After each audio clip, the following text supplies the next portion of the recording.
اور وہ لوگ جب خرچ کرتے ہیں تو نہ وہ فضول خرچ کرتے ہیں اور نہ بخل کرتے ہیں،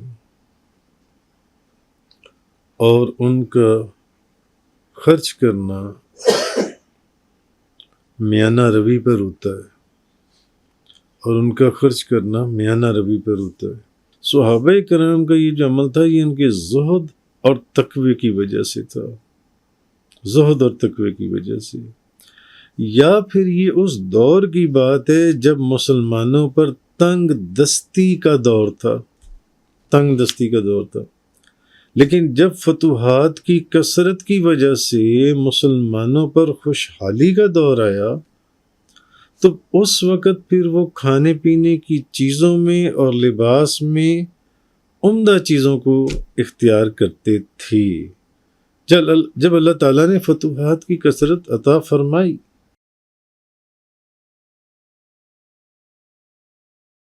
والذین اذا انفقوا لم یسرفوا ولم یقتروا وکان بین ذلک قواما، اور وہ لوگ جب خرچ کرتے ہیں تو نہ وہ فضول خرچ کرتے ہیں اور نہ بخل کرتے ہیں، اور ان کا خرچ کرنا میانہ روی پر ہوتا ہے، اور ان کا خرچ کرنا میانہ روی پر ہوتا ہے۔ اب یہاں کامل ایمان والوں کے خرچ کرنے کا حال ذکر فرمایا جا رہا ہے کہ جو کامل ایمان والے ہیں وہ خرچ کیسے کرتے ہیں، کہ وہ اسراف اور تنگی دونوں طرح کے جو ایسے طریقے جو اچھے نہیں ہیں ان سے بچتے ہیں، اور ان دونوں کے درمیان میں وہ اعتدال سے رہتے ہیں۔ اب اسراف جو ہے یہ معصیت میں خرچ کرنے کو کہتے ہیں، کہ آپ ایسی جگہ پر خرچ کریں جہاں پر خرچ کرنے کا حکم نہیں دیا گیا۔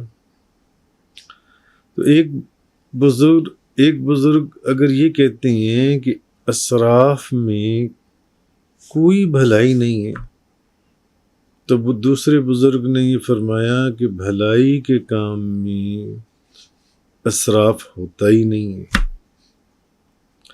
تو حضرت عبداللہ بن عباس رضی اللہ تعالی عنہما فرماتے ہیں کہ اس سے مراد یہ ہے کہ بندہ اللہ کے مقرر کیے ہوئے حقوق ادا کرنے میں کمی کرے۔ یہاں معنی یہ ہے، یعنی جس نے کسی حق کو منع کیا اس نے تنگی کی، اور جس نے ناحق میں خرچ کیا اس نے اسراف کیا۔ جہاں خرچ نہیں کرنا تھا وہاں خرچ کیا، جہاں حق نہیں تھا خرچ کرنے کا وہاں خرچ کیا، تو وہ اسراف ہے۔ تو اور جہاں حق تھا خرچ کرنے کا اور وہاں اس نے خرچ نہیں کیا تو اس نے تنگی کی۔ تو بعض مفسرین نے یہ بھی کہا کہ جن حضرات کا ذکر ہے یہاں پر اس آیت میں، وہ نبی کریم صلی اللہ علیہ وسلم کے بڑے بڑے صحابہ کرام رضی اللہ تعالی عنہم میں، اور یہ وہ صحابہ کرام ہیں جو لذت اور ناز و نعمت میں زندگی بسر کرنے کے لیے نہ تو کھاتے تھے اور نہ خوبصورتی اور زینت کے لیے پہنتے تھے، یعنی لذت کی خاطر نہیں یا ناز و نعمت کے لیے نہیں اور زندگی بسر کرنے نہ، ان چیزوں کے لیے نہیں، کیونکہ بھوک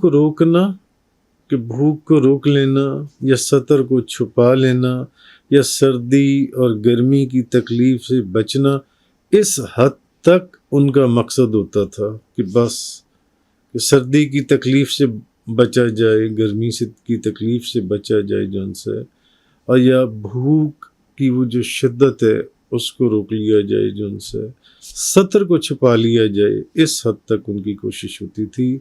دنیاوی لذتوں کی وجہ سے وہ ان چیزوں میں اسراف جو ہے اس سے بچتے تھے، جو ان سے، کیونکہ صحابہ کرام جو تھے یہ دنیا سے بے رغبت رہتے تھے۔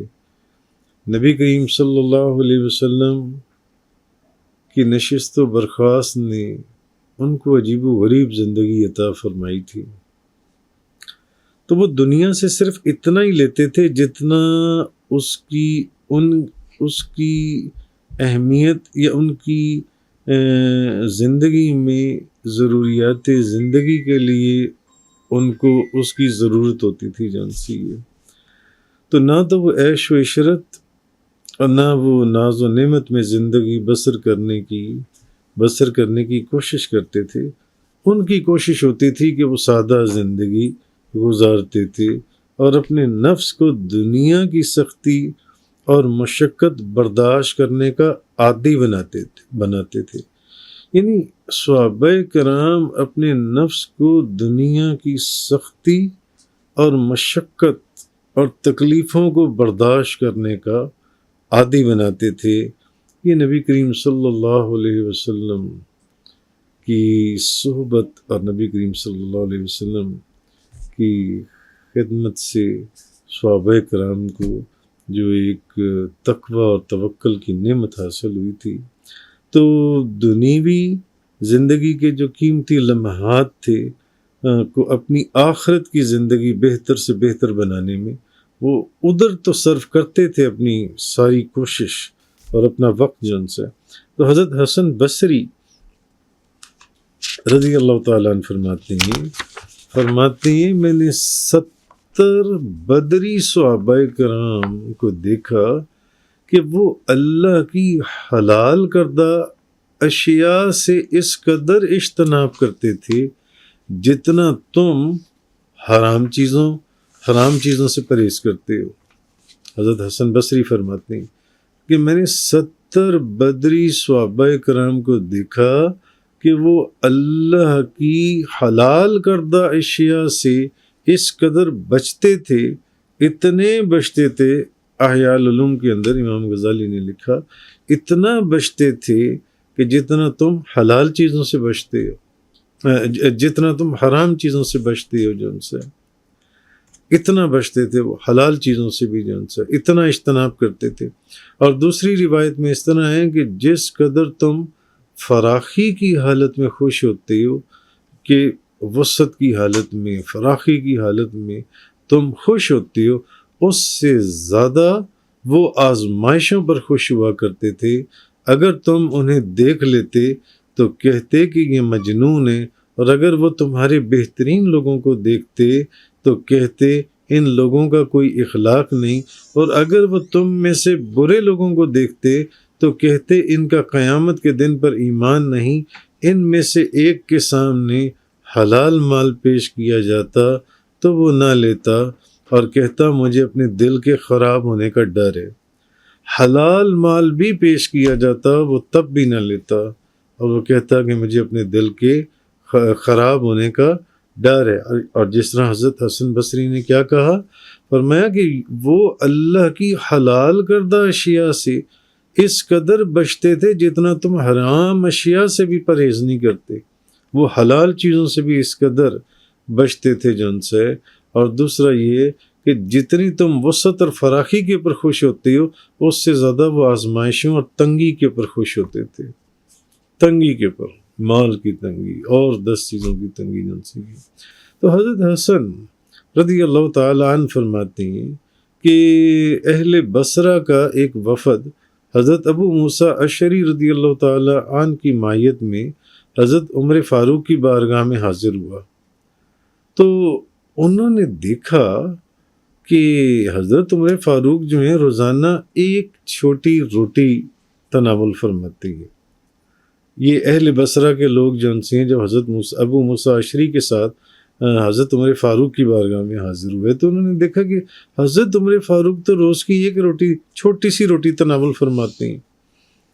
اچھا، اور وہ روٹی جو ہے، وہ جو چھوٹی سی روٹی، کبھی گھی کے ساتھ، کبھی زیتون کے ساتھ، اور کبھی دودھ کے ساتھ کھاتے ہیں، اور کبھی آپ کے لیے گوشت کے خوش ٹکڑے آپ کو ملتے تھے، جنہیں آپ کوٹ کوٹ کر پانی میں مکس کر جن سے وہ آپ کو گوشت ملتا تھا۔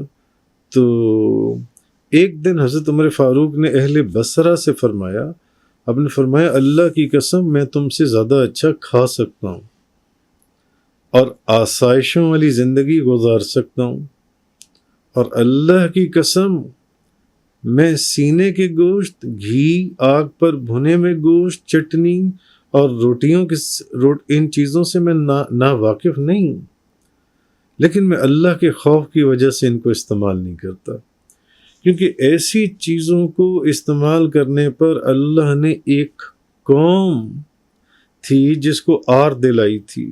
تم اپنے حصے کی پاک چیزیں اپنی دنیا ہی کی زندگی میں فنا کر چکے اور ان سے فائدہ اٹھا چکے۔ اپنے حصے کی پاک چیزوں کو تم نے دنیا میں استعمال کر لیا تھا۔ تو حضرت عمر فاروق آپ فرماتے ہیں کہ میں یہ سب چیزیں استعمال کر سکتا ہوں، ان سے سب چیزیں استعمال کر سکتا ہوں، لیکن میں اللہ کے خوف کی وجہ سے استعمال نہیں کر سکتا۔ میں آسائشوں والی زندگی بھی لے سکتا ہوں۔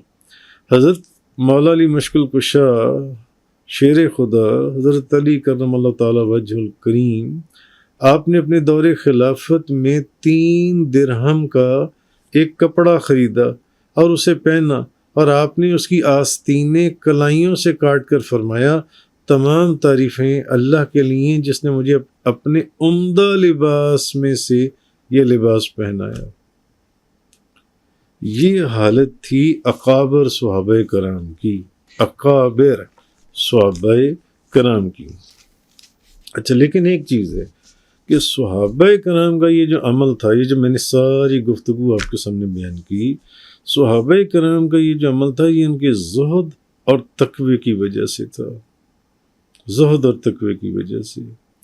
یا پھر یہ اس دور کی بات ہے جب مسلمانوں پر تنگ دستی کا دور تھا، لیکن جب فتوحات کی کثرت کی وجہ سے مسلمانوں پر خوشحالی کا دور آیا، تو اس وقت پھر وہ کھانے پینے کی چیزوں میں اور لباس میں عمدہ چیزوں کو اختیار کرتے تھے۔ جب اللہ تعالیٰ نے فتوحات کی کثرت عطا فرمائی، جب فتوحات کا وقت آیا جن سے، تو یہ اس وقت کے دور کی بھی بات ہے جو تفسیروں میں لکھا ہوا ہے۔ اور اسلام میں اچھا پھر عمدہ چیزوں کا بھی استعمال ہوا، عمدہ لباس بھی پہنا گیا اور عمدہ کھانا بھی کھایا گیا، اور اسلام میں ایسا نہیں ہے کہ ان چیزوں کی ممانعت ہے۔ اسراف اور چیز ہے، وہ میں نے اس کی تعریف آپ کو تفصیل سے بتا دی جن سی ہے۔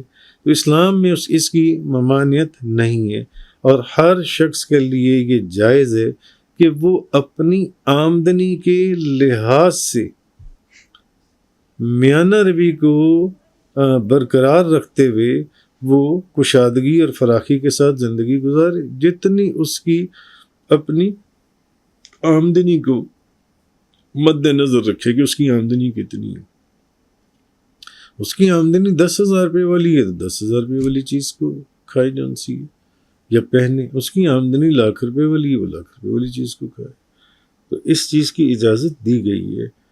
تو حضرت عبد الرحمن بن عوف رضی اللہ تعالیٰ عنہ کے پاس کھانا لایا گیا۔ اچھا، وہ روزے سے تھے۔ اب یہ وہ چند مثالیں جن سے ہمیں سمجھ میں آتی ہے کہ ایک وقت تھا کہ اسلام میں کچھ چیزیں وہ اس پر پابندی تھی، پھر جب ایک وقت آیا تو اس کی اجازت بھی دی گئی۔ اچھا، کھانا لایا گیا، وہ روزے سے تھے، تو انہوں نے حضرت مصعب بن عمیر جب شہید ہو گئے تو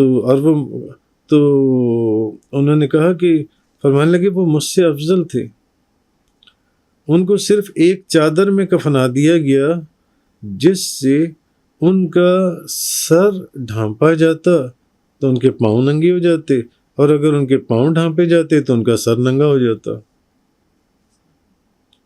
جبکہ وہ مجھ سے افضل تھے. آپ فرماتے ہیں وہ مجھ سے افضل تھے. حضرت عبد الرحمن بن عوف حضرت مصعب بن عمیر کے متعلق فرماتے ہیں وہ مجھ سے افضل تھے، مگر اگر ان کا اس چادر سے ایک چادر سے ان کے سر کو ڈھانپا جاتا تو ان کے پاؤں ننگے ہو جاتے، اور اگر پاؤں ڈھانپے جاتے تو ان کا سر ننگا ہو جاتا. اور حضرت حمزہ شہید ہو گئے اور وہ بھی مجھ سے افضل تھے. پھر ہمارے لیے دنیا اتنی کشادہ کر دی گئی جتنی کشادہ کر دی گئی، اور دنیا سے ہمیں اتنا کچھ دیا گیا جو کچھ دیا گیا. اور مجھے خدشہ ہے کہ ہمیں ہماری نیکیاں دنیا میں ہی مل گئی ہیں. پھر وہ رونے لگ گئے، حتیٰ کہ انہوں نے کھانا کھانا چھوڑ دیا. یعنی وہ جو کھانا کھا رہے تھے انہوں نے چھوڑ دیا جن سے. اچھا، اب ہمیں یہاں سے یہ بات پتہ چلتی ہے کہ صحابہ کرام پر ابتداً اسلام میں تنگ دستی کا دور تھا، اور بعد میں فتوحات کی کثرت اور غنیمت کی بہتات سے اللہ تعالیٰ نے ان کو غنی کر دیا صحابہ کرام کو، اور وہ کشادگی سے پھر زندگی گزارتے تھے. اور اسلام میں کشادگی سے زندگی گزارنا منع نہیں ہے. آپ نے اپنی جیب کو دیکھنا ہے، اپنی آمدن کو دیکھنا ہے، اپنے جتنا آپ کو دیا گیا ہے اس کے مطابق آپ نے رہتے ہوئے آپ اس میں سے خرچ کر سکتے ہیں. کشادگی والے کو اپنی کشادگی سے خرچ کرنا چاہیے، اور جس پر اس کے رزق میں تنگی کی گئی ہو اس سے چاہیے کہ جو کچھ اللہ نے اسے دیا ہے وہ اسی میں سے حسب حیثیت خرچ کرے. جس کو اللہ نے زیادہ دیا ہے وہ اس کے مطابق خرچ کرے، جس کو اللہ نے جیسا دیا ہے وہ اس کے مطابق خرچ کرے. حسب حیثیت، جو اس کی حیثیت ہے اس کے مطابق خرچ کرے. جن سے اللہ نے اس کو جس حالت میں جتنے کے اندر رکھا ہے وہ اس کے اندر سے خرچ کرے. حضرت عبداللہ بن مسعود رضی اللہ تعالیٰ عنہ بیان کرتے ہیں. اب یہاں سے ہمیں یہ پتہ چلا کہ امیر لوگوں کو فراخی کے ساتھ کھانے اور کپڑوں میں خرچ کرنے کی تلقین کی گئی ہے، اور اچھے کپڑے پہننے اور اچھے جوتے پہننے کی اسلام میں اجازت ہے.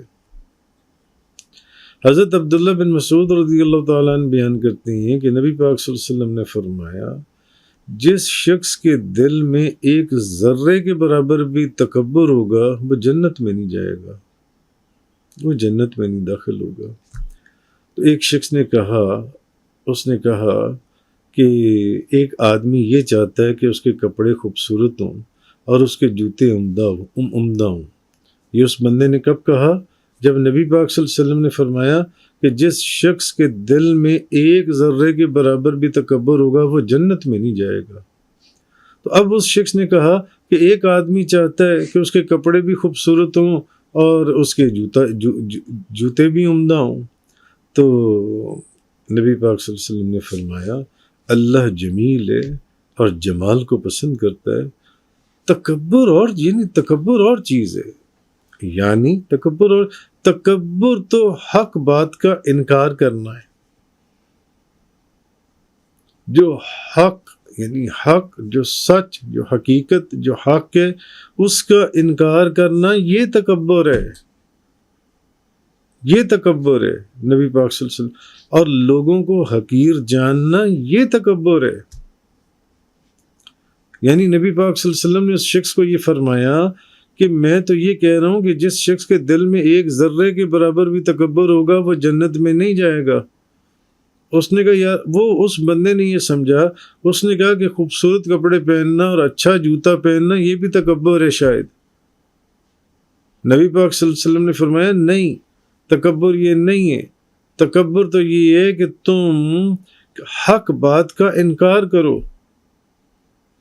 تکبر تو یہ ہے کہ تم کسی کو حقیر سمجھو. یہ ہے تکبر، نہ کہ اچھا کپڑا پہننا تکبر ہے اور اچھا جوتا، عمدہ جوتا پہننا تکبر ہے. ایسا نہیں ہے. تو ابو الاحوص اپنے والد سے روایت کرتے ہیں کہ وہ نبی پاک صلی اللہ علیہ وسلم کے پاس گھٹیا کپڑے پہنے ہوئے چلے گئے. سنن نسائی شریف کی حدیث ہے. وہ چلے گئے نبی پاک صلی اللہ علیہ وسلم نے ان سے پوچھا کیا تمہارے پاس مال ہے؟ انہوں نے کہا ہاں میرے پاس ہر قسم کا مال ہے۔ تو نبی پاک صلی اللہ علیہ وسلم نے ان سے پوچھا کس قسم کا مال ہے تمہارے پاس؟ انہوں نے کہا اللہ نے مجھے اونٹ دیے، بکریاں دیے، گھوڑے دیے، غلام دیے۔ تو آپ صلی اللہ علیہ وسلم نے فرمایا جب اللہ نے تمہیں مال دیے تو اللہ کی نعمت اور کرامت کا اثر تم پر نظر آنا چاہیے۔ یعنی کہ یہ تم نے کیا گھٹیا اور فضول سے کپڑے پہنے ہوئے ہیں؟ جو اللہ نے تمہیں دیا ہے اس کے مطابق کپڑے پہنو، تاکہ اللہ کی دی ہوئی اس نعمت اور کرامت اور بزرگی کا اثر تمہارے وجود کے اوپر نظر آئے۔ یہ چیز اللہ تبارک و تعالیٰ نے اس آیہ کریمہ کے اندر ارشاد فرمائی، وَالَّذِينَ إِذَا أَنفَقُوا لَمْ يُسْرِفُوا وَلَمْ يَقْتُرُوا وَكَانَ بَيْنَ ذَلِكَ قَوَامًا، اور وہ لوگ جب خرچ کرتے ہیں تو نہ وہ فضول خرچ کرتے ہیں اور نہ بخل کرتے ہیں، اور ان کا خرچ کرنا میانہ روی پر ہوتا ہے۔ وآخر الدعوانا ان الحمد للہ رب العالمین۔ تفسیر قرآن کا یہ لیکچر انگلش میں سننے کے لیے براہ کرم ڈسکرپشن میں موجود لنک پر کلک کریں۔